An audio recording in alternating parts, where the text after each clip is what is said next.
Hey everyone, yeah, it's about 9:11, 9:12 I should say, just careful on that. But yeah, 9:11 a.m. on this Saturday. Yeah, I'm walking to work right now because, it's a 4.5 hour day and my mom, I guess, plans to, and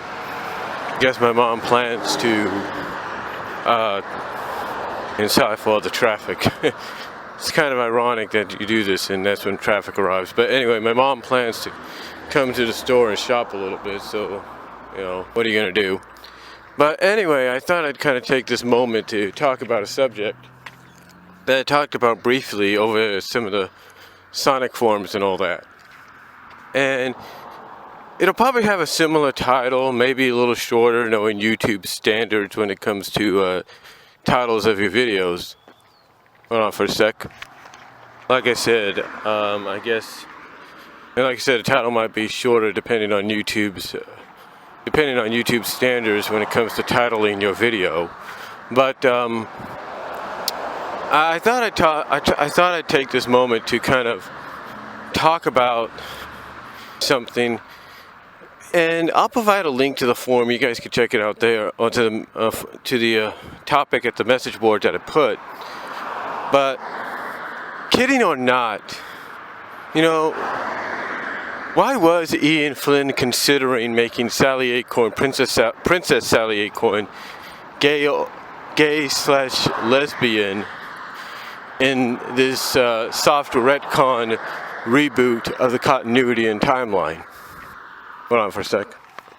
Sorry about that, but like I said, kidding or not, why would Ian Flynn consider making Sally Acorn gay or lesbian in this new soft retcon reboot of the continuity of the timeline of the comic itself?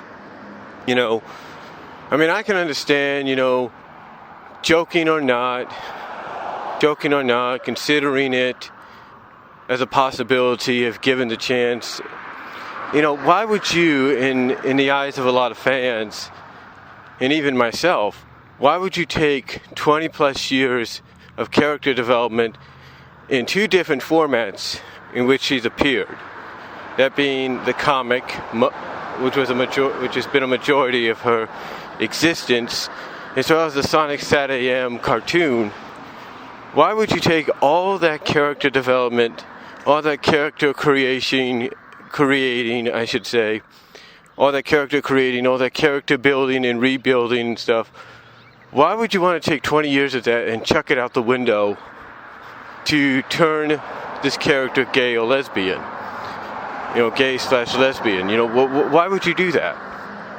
Would it be to avoid issues with Sega? Because the last I've seen, it seems Sega is letting loose a little bit on some of the mandates and determinations. So, some of the mandates and stuff. So, I wouldn't necessarily say that Sonic being with Sally is totally off the table. But the question is, why would you even consider that? And my thought is, going back to his first Bumblecast episode that he did, which is his podcast, I think the reason being is because he realizes fans are somewhat used to seeing Sally in a relationship of some kind in the book. They're used to it. But they're primarily used to seeing Sally with Sonic. And unfortunately, they can't see Sally with Sonic due to the fact of the mandates. And the mandates prohibiting Sonic from being with anybody romantically, or any of the game characters being with somebody romantically. And that kind of hurts him a little bit, doesn't it? It kind of hurts him. But again, kidding or not, why would you even consider, doing that? Now, one of the things he mentioned when he said if he, kidding, whether he was kidding or being serious about it and considering it, one of the things he said he would love to do is have Sally be with Nicole. Now, basically, I guess that would be his first choice for a girlfriend to be with Sally, to have Sally be with. And I can understand that maybe because of the close bond that they both have, but a lot of fans have said it's kind of weird since Nicole's an AI. But when you think about it, the way she's portrayed, she is a living, breathing AI. I mean, she can feel and touch, and maybe even taste, if you will.